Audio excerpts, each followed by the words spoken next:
ہم نمازیں بھی پڑھ رہے ہوتے ہیں، ہم تہجد بھی پڑھ رہے ہوتے ہیں، ہم قرآن بھی پڑھ رہے ہوتے ہیں، اذکار بھی کر رہے ہوتے ہیں، دعائیں بھی کر رہے ہوتے ہیں، لیکن یہ سب کرنے کے باوجود ایک دم سے ہم سوچتے ہیں کہ یار کیا فائدہ، چینج تو کچھ ہو نہیں رہا. کہ پرابلمز حل ہوتی ہیں بیہیویئر چینج کر کے، پرابلمز حل ہوتی ہیں پرسنالٹی میں کچھ ایسے اوصاف اور ایٹریبیوٹس لا کے. پرابلمز حل صرف نماز پڑھنے سے، تہجد پڑھنے سے نہیں ہوتی ہیں. لیکن موسٹ آف دا پرابلمز جو ہماری زندگی میں ہوتے ہیں، اگر ہم انالیسس کریں تو وہ شاید اس لیے ہوتے ہیں کیونکہ ہم سیکھ نہیں رہے ہوتے کہ how to manage stress, how to manage sadness, اور ڈیفیکلٹ لوگوں سے کیسے ڈیل کرنا ہے. کہ انسان تبدیل ہو سکتا ہے، لیکن کب ہو سکتا ہے؟ جب وہ ہونا چاہے، جب اسے کچھ اپنی غلطیاں نظر آئیں. جو کوئی بھی اللہ کا تقوی اختیار کرے گا، اللہ اسے نکال لے گا. وَيَرْزُقُهُ مِنْ حَيْثُ لَا يَحْتَسِبُ، اللہ اسے وہاں سے دے گا کہ اس کا گمان بھی نہیں جاتا. کہ اللہ رب العالمین جو ہے بہت غیرت والا ہے. اللہ تعالیٰ کو پسند ہے کہ انسان اللہ پہ ریلائی کرے، اور اللہ تعالیٰ کو غیرت آتی ہے جب انسان دوسروں پہ زیادہ ریلائی کرتا ہے، اللہ سبحانہ تعالیٰ کو چھوڑ کے. دیر unwavering توکل اینڈ بلیف ان اللہ. دنیا ادھر کی ادھر ہو جائے، کوئی پرابلم آ جائے، مطلب وہ اتنا زیادہ مان تھا انہیں اللہ پہ، اتنا زیادہ انہیں مان تھا اللہ پہ کہ ابو ذر غفاری کا تو اس لیول کا توکل تھا کہ نبی صلی اللہ علیہ وسلم نے ایک بار ابو ذر غفاری رضی اللہ عنہ کو نصیحت کی کہ ابو ذر جب مانگ اللہ سے مانگ اور کسی سے نہ مانگ. آپ اللہ تعالیٰ سے تعلق قائم کریں، اللہ تعالیٰ سے بات کریں، اللہ تعالیٰ کو بتائیں کہ اللہ میرا آپ پہ ہی مان ہے، آئی ٹرسٹ یو، آپ نے ہی کام کرانا. ہمارے جو اسلاف گزرے ہیں اور جتنے نبی تھے، صحابہ، پھر آگے کے بزرگان، ان میں ایسے کیا اوصاف تھے اور کیا ایٹیٹیوڈ تھا ان کا، کیا بیہیویئرز تھے ان کے، جس کی وجہ سے دیکھیں مشکل is a part of life, difficulties are part of life. ایسا نہیں تھا کہ ان کی لائف میں ڈیفیکلٹیز نہیں تھی، بلکہ زیادہ تھیں. But what was the reason کہ ڈسپائٹ ڈیفیکلٹیز انہوں نے ایک بڑی پروڈکٹیو زندگی گزاری. تو وہ بیہیویئرز میں آپ کے سامنے رکھوں گا. اور چونکہ پازیٹیو سائیکالوجی میں بھی میرا بڑا انٹرسٹ ہے، پازیٹیو سائیکالوجی میں کچھ ایسے ایٹریبیوٹس اور بیہیویئرز کے بارے میں پڑھتے ہیں ہم، جیسے ریزیلینس ہے، وہ ایک بیہیویئر ہے، ایک ایٹریبیوٹ ہے. اسی طرح گروتھ مائنڈ سیٹ ایک پراپر مائنڈ سیٹ ہے. اسی طرح ہوپ، آپٹمزم، کریج، گریٹیٹیوڈ. ٹھیک ہے نا، یہ کچھ الفاظ ہیں جو آپ کو بھی پتہ ہونے چاہیے، کچھ ورڈز ہیں، اور یہ سکلز اپنے اندر لانے چاہیے. کیونکہ اکثر ایسا ہوتا ہے، آپ نے بھی اپنی زندگی میں دیکھا ہوگا کہ ہم نمازیں بھی پڑھ رہے ہوتے ہیں، ہم تہجد بھی پڑھ رہے ہوتے ہیں، ہم قرآن بھی پڑھ رہے ہوتے ہیں، اذکار بھی کر رہے ہوتے ہیں، دعائیں بھی کر رہے ہوتے ہیں، لیکن یہ سب کرنے کے باوجود ایک دم سے ہم سوچتے ہیں کہ یار کیا فائدہ، چینج تو کچھ ہو نہیں رہا، اور مجھے تو وہ چیز ہی نہیں مل رہی جو مجھے چاہیے. آ جاتا ہے نا، وسوسہ آ جاتا ہے کبھی کبھی کہ اتنی دعاؤں کا، اتنی محنت کا، اتنی سنتیں پڑھنے کا، اتنے نفل پڑھنے کا کیا فائدہ ہو رہا ہے آخر. تو دیکھیے سمجھنے کی بات یہ ہے کہ پرابلمز حل ہوتی ہیں بیہیویئر چینج کر کے. پرابلمز حل ہوتی ہیں پرسنالٹی میں کچھ ایسے اوصاف اور ایٹریبیوٹس لا کے. پرابلمز حل صرف نماز پڑھنے سے، تہجد پڑھنے سے نہیں ہوتی ہیں. Let's be honest about it. ہاں، اللہ کی طرف سے کچھ پرابلمز ایسی ہوتی ہیں جو خالصتاً آزمائش ہوتی ہیں، اور ڈسپائٹ آور اسٹرینتھس، ڈسپائٹ آور بیہیویئرس، وہ پھر بھی آ جاتی ہیں. جیسے مثال کے طور پہ ٹو نیم ون پرابلم، آپ کچھ لوگ بہت اچھا کپل ہے، ساری ان میں خصوصیات ہیں، شکر گزاری بھی کرتے ہیں، اللہ کی توکل بھی کرتے ہیں، لیکن اللہ کی طرف سے خالصتاً آزمائش آ گئی کہ اولاد نہیں ہو رہی، اولاد میں ڈیلے ہے. تو یہ وہ خالص آزمائشیں ہیں جس میں ڈیفینیٹلی تہجد اینڈ دعا وہ بہت زیادہ افیکٹو ہوں گی. لیکن موسٹ آف دا پرابلم جو ہماری زندگی میں ہوتے ہیں، اگر ہم انالیسس کریں تو وہ شاید اس لیے ہوتے ہیں کیونکہ ہم سیکھ نہیں رہے ہوتے کہ how to manage stress, how to manage sadness, اور ڈیفیکلٹ لوگوں سے کیسے ڈیل کرنا ہے، اور جب کوئی پرابلم آ جائے تو کوپ کیسے کرنا ہے اس پرابلم سے. ٹھیک ہے، یہ اصل میں پیرنٹنگ یہی ہے کہ اپنے بچوں کو سکھایا جائے ریجیکشن سے کیسے ڈیل کرنا ہے، سیڈنس سے کیسے ڈیل کرنا ہے، ڈیفیکلٹیز سے کیسے ڈیل کرنا ہے. جب پیرنٹنگ میں یہ چیزیں فوکس نہیں ہوتی تو پھر وہ بچہ بڑے ہو کے آبویسلی اس کو جب پرابلمز آتی ہیں، پریکٹیکل چیزیں آتی ہیں اس کے سامنے، تو most of us fail to exhibit. تو ہم صحابہ کو اسٹڈی کر کے یہ دیکھیں گے کہ کیا ان میں لائف سکلز تھے اور کیا ان کے بیہیویئرس تھے, کیا ان کی کوالٹیز تھیں. ٹھیک ہے, یہ میں آج ڈسکس کروں گا. تو ہم نے صحابہ میں اب تک بلال رضی اللہ عنہ, ام سلمہ رضی اللہ عنہا, ہم نے ابو عبیدہ بن الجراح کے بارے میں پڑھا, مصعب بن عمیر کے بارے میں پڑھا, عبداللہ بن مسعود کے بارے میں پڑھا, زینب بنت جہش رضی اللہ عنہا, سعد بن ابی وقاص, عبد الرحمن بن عوف, میمونہ رضی اللہ عنہا. تو یہ ہم نے چند ایک صحابہ کو ڈسکس کیا الحمدللہ. جتنے صحابہ کو ہم نے ڈسکس کیا ہمیں کیا نظر آیا, ان میں کیا کوالٹیز نظر آئیں, انشاءاللہ باری باری ہم ڈسکس کرتے ہیں. اس سے پہلے ایک اور بات بھی میں بتا دوں کہ دیکھیے حضرت عمر بن الخطاب رضی اللہ عنہ کی جو لائف ہے, اگر آپ اس پہ نظر ڈالیں تو one thing comes to mind کہ حضرت عمر کی پرسنالٹی بہت چینج ہوئی ہے. اور یہ دلیل ہے اس بات کی, گروتھ مائنڈ سیٹ کی, کہ انسان تبدیل ہو سکتا ہے. حضرت عمر صلی اللہ عنہ خلیفہ بننے کے بعد بہت نرم ہوئے ہیں, بہت نرم ہوئے ہیں. آپ کی سوچ ہے, یعنی جب حضرت ابو بکر صدیق نے نامینیٹ کیا تھا حضرت عمر بن الخطاب کو ڈیتھ بیڈ پہ, تو جید صحابہ نے جا کے یہ اعتراض کیا تھا کہ آپ عمر کو خلیفہ نہ بنائیں.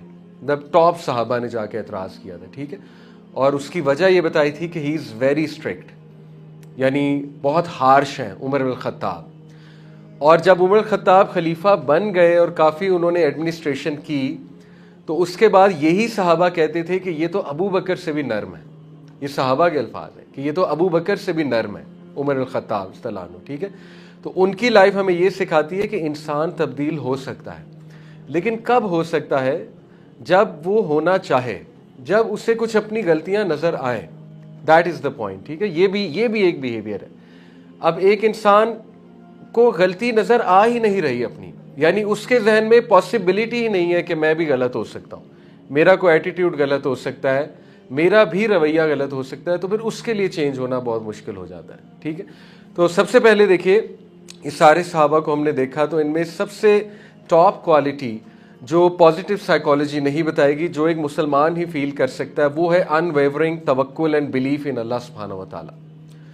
اب یہ توکل جو ہے واٹ اٹ از, اور یہ بلیف کیا ہے اللہ رب العالمین میں. ابھی پرسوں میرے ایک دوست, پرانے دوست ہیں, بحرین سے آئے ہوئے تھے, انہوں نے اپنا بڑا اچھا ایک واقعہ سنایا.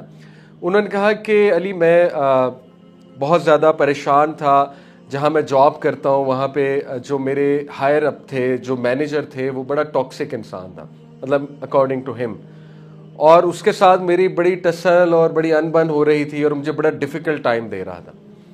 تو میں نے بڑی کوشش کی کہ میری ٹرانسفر ہو جائے اس ڈپارٹمنٹ سے, میں اس کے انڈر سے کسی طرح نکل جاؤں, لیکن وہ مجھے نکلنے ہی نہیں دیتے تھے, یعنی ان کا انفلوئنس بہت زیادہ تھا. تو میں نے سفارشیں بھی کروائیں, میں نے دوسرے ڈپارٹمنٹس کو بھی اپروچ کیا, انہیں اپنی پرفارمنس دکھائی, and they were willing to take می, لیکن بس سم ہاؤ میں نہیں نکل پا رہا تھا. تو جس کی وجہ سے میری میرٹل لائف بھی بہت ڈسٹرب ہو رہی تھی, میرا بیہیویئر بڑا ڈسٹرب ہو رہا تھا. ظاہر ہے جب بندہ پریشان ہوتا ہے, اسٹریسڈ ہوتا ہے, تو پھر اس کی بہت سی چیزیں ڈسٹرب ہوتی ہیں.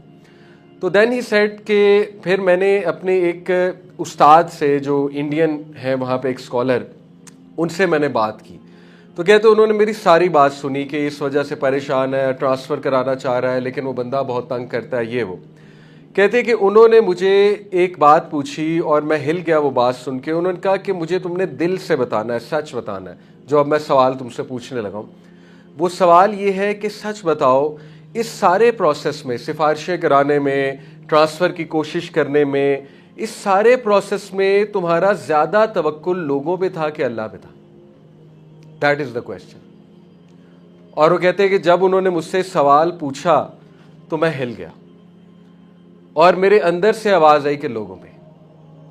میں دعا ضرور کر رہا تھا, لیکن میرا جو توکل تھا, میرا جو بلیف تھا, وہ کس پہ تھا؟ لوگوں پہ, کہ لوگ میرا کام کروا دیں گے. تو ہی سیڈ کہ مجھے آنسر مل گیا.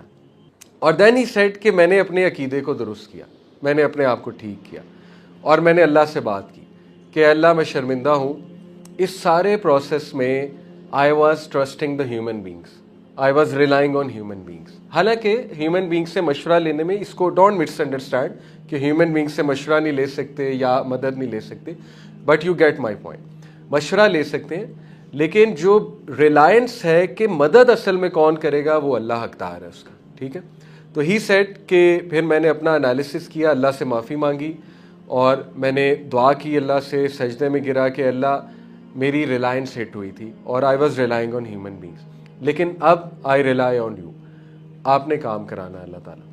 اور ہی سیڈ کہ میراکولسلی وہ جو آیا ہے وَمَن يَتَّقِ اللَّهَ يَجْعَل لَّهُ مَخْرَجًا, جو کوئی بھی اللہ کا تقوی اختیار کرے گا اللہ اسے نکال لے گا. وَيَرْزُقُهُ مِنْ حَيْثُ لَا يَحْتَسِبُ, اللہ اسے وہاں سے دے گا کہ اس کا گمان بھی نہیں جاتا. سورۃ طلاق کی آیت. کہتے کہ میں نے وہ آیت پوری ہوتی دیکھی کہ میں یہ دعا کی, 2-3 دن گزرے, روزانہ میں اپنی نیت کو ریوائز کرتا تھا, اے اللہ صرف آپ سے مدد مانگ رہا ہوں. اب دیکھیں نا یہ عقیدہ ریوائز ہوتا ہے, ایاک نعبد و ایاک نستعین, اے اللہ ہم آپ ہی کی عبادت کرتے ہیں اور آپ ہی سے مدد مانگتے ہیں. حالانکہ یہ 17 بار ہم پڑھتے ہیں. اگر فرض نماز صرف لے لیں 5 وقت کی تو 17 بار سورہ فاتحہ پڑھی جاتی ہے, اگر فرض کی صرف بات کریں, سنتوں کی نہیں, ٹھیک ہے. تو 17 بار یہ عقیدہ ریوائز ہوتا ہے. تو بہرحال ہی سیٹ کہ اللہ کا کرنا ایسا ہوا کہ ویسے ہی رینڈملی میری ملاقات ہوئی, ایک بہت انفلوئنشل وہاں پہ کوئی ہے شخص جو کہ پالیٹکس میں بھی تھوڑا ہے. اینڈ ہی سیٹ کہ بس باتوں اس نے پوچھا ہاؤز ورک گوئنگ, یہ وہ عربی ہے, تو میں نے تھوڑا سا بتایا. تو وہ ان کے جاننے والے نکلے جو اس کے باس تھے. انہوں نے کہا کہ فکر نہ کرو, اگر تم پریشان ہو بہت زیادہ تو میں بات کرتا ہوں, تمہارا کام انشاءاللہ تعالیٰ اللہ کے فضل سے ہو جائے گا. اینڈ ہی سیٹ کے کام ہو گیا, یعنی انہوں نے بات کی, میری ٹرانسفر ہو گئی. تو یہ کئی لوگوں کے واقعات ہیں کہ جب انہوں نے اپنی انٹینشن کو ریوائز کیا, جب انہوں نے, کیونکہ اللہ رب العالمین جو ہے بہت غیرت والا ہے. اللہ تعالیٰ کو پسند ہے کہ انسان اللہ پہ ریلائی کرے, اور اللہ تعالیٰ کو غیرت آتی ہے جب انسان دوسروں پہ زیادہ ریلائی کرتا ہے اللہ سبحانہ تعالیٰ کو چھوڑ کے. تو دیکھیں یہ چیز بہت ضروری ہے. صحابہ میں یہی چیز تھی, دیر انویورنگ توکل اینڈ بلیف ان اللہ. دنیا ادھر کی ادھر ہو جائے, کوئی پرابلم آ جائے, مطلب وہ اتنا زیادہ مان تھا انہیں اللہ پہ, اتنا زیادہ انہیں مان تھا اللہ پہ کہ ابو ذر غفاری کا تو اس لیول کا توکل تھا کہ نبی صلی اللہ علیہ وسلم نے ایک بار ابو ذر غفاری رضی اللہ عنہ کو نصیحت کی کہ ابو ذر جب مانگ اللہ سے مانگ اور کسی سے نہ مانگ. حالانکہ یہ ایک ایسی نصیحت ہے جو انڈرسٹینڈیبل ہے کہ اس کا میننگ ایکچولی یہ ہے کہ ریلائے دوسروں پہ مت کر, اصل میں اس کا یہ میننگ ہے.